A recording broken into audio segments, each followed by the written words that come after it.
Hello, friends. Mary here with Boomers Blooming. Just sitting here reminiscing about the good old days. Do you guys remember when we used to have those house parties? Now, I know the young folks today probably still do have house parties. But remember, we used to have those house parties, as teenagers. And they would always be chaperoned, too. But you would show up at this house party, they'd have potato chips and little cookies and sodas and Kool-Aid, lemonade, stuff like that. No alcohol whatsoever, no drugs. They didn't play that. Oh, no, no, no. And so we would show up at this. Some of these houses had basements. They had basements, so they had extra rooms. And the teenagers would show up and I call them blue lights in the basement. Have the little blue lights on. You kind of want to turn down the temperature of the light bulb. You didn't want it real bright. You wanted like the club atmosphere.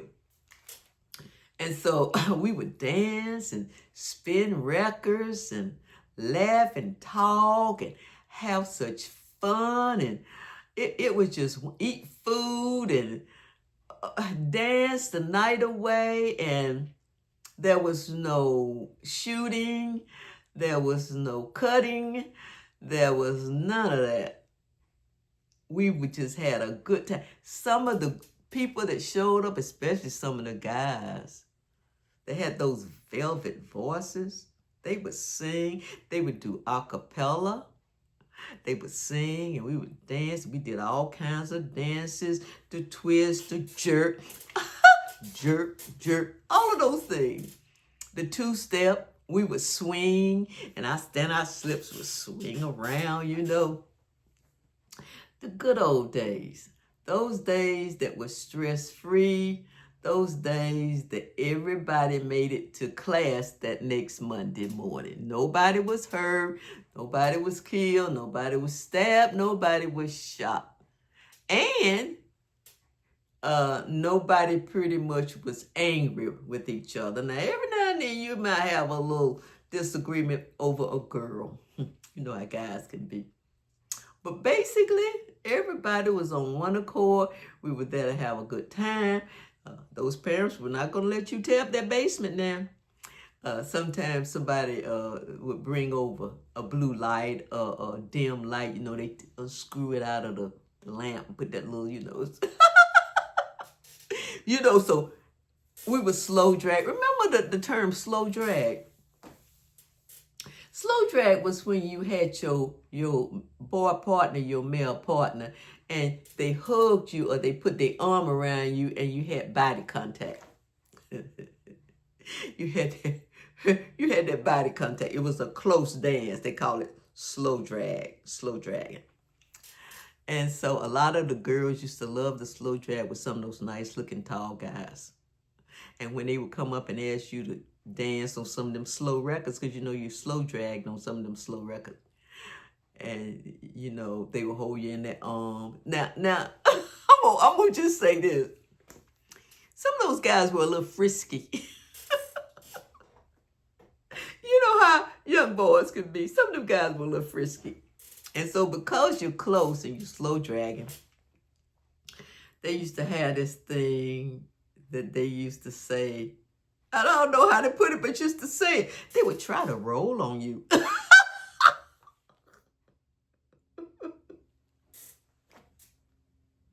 And you'd have to push them back and say, no, you're not going to do that. Because of that closeness and that body contact and that slow record.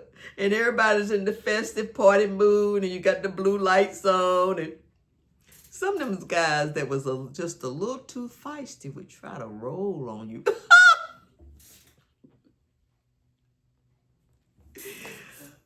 Do some of you guys remember that? Have you ever had that to happen to you? Put it down in the comments if you have. Because I know I'm not the only one that had to say, wait a minute, get back now. I mean, the way people dance today and the clothes they wear and the things they do now, what I'm talking about probably sounds elementary. It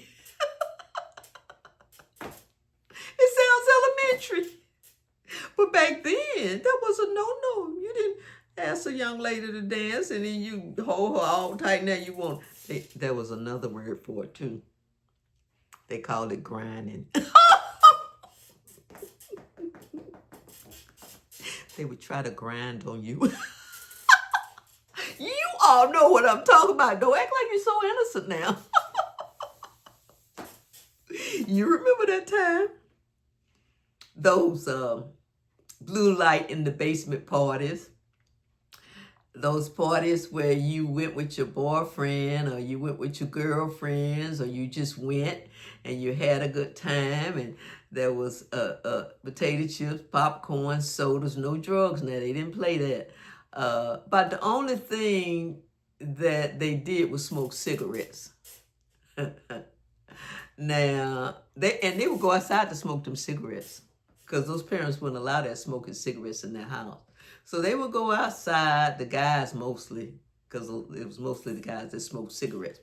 And they would go outside and they smoked them cigarettes and then they come back in. And some of them would go outside and sit on the stoop with the girlfriend or whatever. And it was just a good, clean, except for those other things I told you about. It was just a good, clean fun. No cutting, no shooting, no dying. Everybody made it to class that Monday morning. The good old days. The good old times. The guys singing and the standout slips and the crinolines swirling around and the bobby socks and the black and white Oxfords and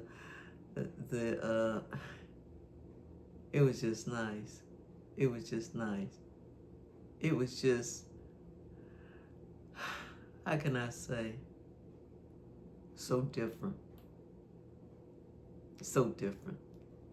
And so now when I look at a lot that's going on in the world and a lot with the young people, I'm like, boy, y'all missed a great time. Y'all missed a great time.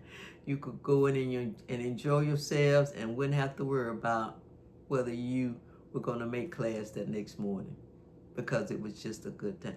People were friendly. People were kind. People respected each other. Now, you had a few people that may have caused a little problem, but by and large, nothing like today. People respected each other. And I used to love to swing. Now, I've always had a coordination problem. So when I would dance and those guys would swing me, they would pretty much have to swing me back. Because I would go swing way out. All those good old records and the music and the connections and I remember when. Do you guys remember when? You remember when it used to be that every day you got up, it was not something new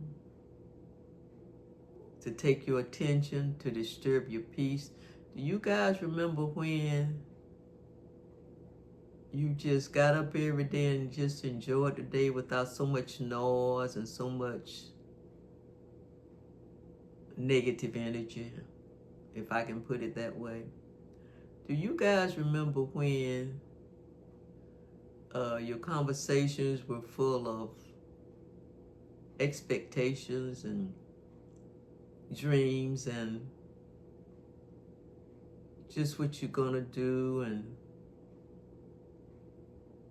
and your good times? Do you guys remember when that you weren't afraid to turn on the news? Do you guys remember when? Do you guys remember when the news went off at 12 o'clock? Do you guys remember when? Do you guys remember when if you had a problem with somebody, by the time you got to a phone to pass it on, it really had become irrelevant to you? You simmered down and you got to that phone and didn't even pass it on. Do you guys remember when? Do you guys remember when we opened doors for people and we said good morning to people? Do you guys remember when? Do you? That we were more courteous to people? That we cared about people and we had more empathy? Do you guys remember when? Do you remember when we would ask people how they're doing, and or if we saw somebody that needed some help, we would offer help and not just pass them? That we would be concerned, that we show empathy and we show compassion. You know, you're at the grocery store and somebody says, can I take that package for you? Can I take, not that they're going to take it and run up the street with it. Oh, God. But they're going to take it for you because they see you struggling. They see you struggling. You know, people still do this. I was at Walmart about a couple of months ago, and I was inside the grocery store, and I like to buy those big packs of water. You know, they're 16 ounces, and they're big, and they're real heavy. And sometimes when I lift those things, I suffer for days from back pain. So I asked this young man who was coming down the aisle if he would put that in my buggy, and he did, and I thanked him so much. When I went to my car, I have an SUV, and I had to hatch up in the back, and I'm thinking to myself, oh, I sure don't want to have to lift this bottle, this contain this thing full of water, because I know I'm going to have back problems afterwards. So I'm standing there thinking, should I try to lift it, or should I just wait for the buggy guy or somebody that I see with the vest on that works here at Walmart? So the guy who had put the water in my buggy, he's coming out of Walmart. He sees me standing there. So he said, I see you need help with that too.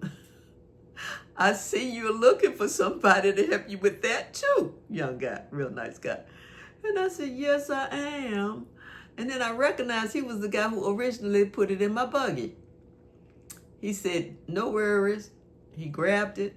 He put it in the back of he said, is this where you want it? And I said, yes. And he put it in there. He said, now you have a nice day. I thought that was wonderful. I thought that was one. I thanked him, and I thanked him. And I asked God to bless him.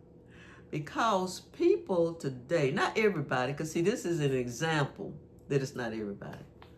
People are rushed. They're in a hurry. They have so many issues. Some of them are not home trained. They're not trained from the parents. Some of this is coming from the home. Parents not training their children to open doors, to be respectful. You know, I've had young kids just run past me, almost knock me down. And the parents come right behind them. Now, you would think that the parent would say, whoa, wait a minute now. Come back, open the door, and apologize. The parents almost knock you down. But then again, I've been in some grocery stores and some situations where a 7-year-old child will open the door and let me in with his mom and his dad. And I said, oh, thank you so much. Thank you so much. And they'll say, you're welcome. But see, they've been trained. Time has been taken with them. So you have to take time and you have to train children because they don't come into the world knowing that. But I think what the problem is, so many parents are into their own lives and they're into their own things that the children pretty much train themselves. And they don't know how to train themselves to be courteous, some of them, to be kind, to open doors, to help when help is needed. They don't know that. See, my mom trained me. She trained all of us. And I trained my kids. But I think some of this is being lost in the world we live in because everything is so fast-paced.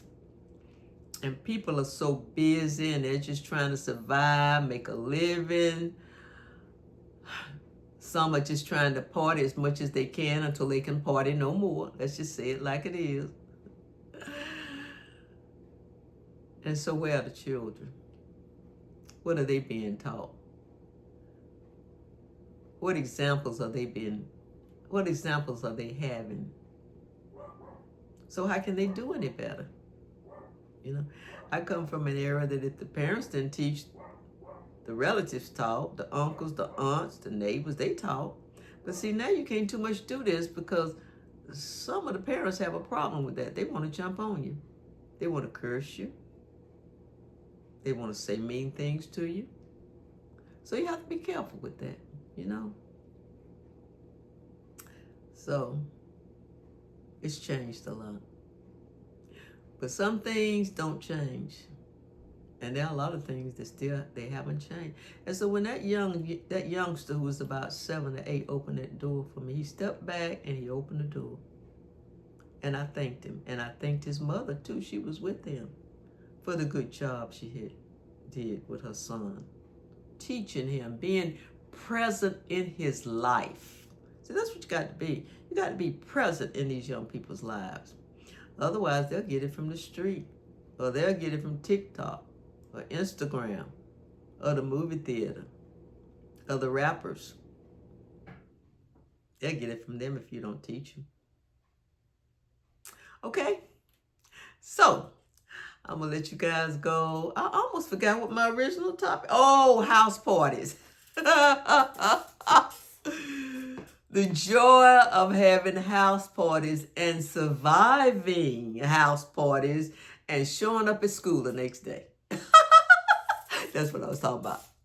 So listen, you guys have a good day, good weekend, whenever you view this video. If you like my content, give me a thumbs up. If you like just me, please give me a subscription. Subscribe to my YouTube channel, Boomers Blooming. I would appreciate it. It just gives you a notification when my next videos come up, and there's no charge for your subscription. You subscribing. Some people think they are, but there's no charge. So, until I post another video, until we talk again, until I see you all. And if you have something, put down in the comments. I read every comment, and I read every comment, and I reply to every comment. That's what I'm trying to say. Okay? So just put down in the comments some of the things that you'd like to talk about. Or some of the things you'd like to see me talk about on my YouTube channel. Okay? So you all have a good one. And until I post again, stay safe, stay happy, and stay peaceful. Bye.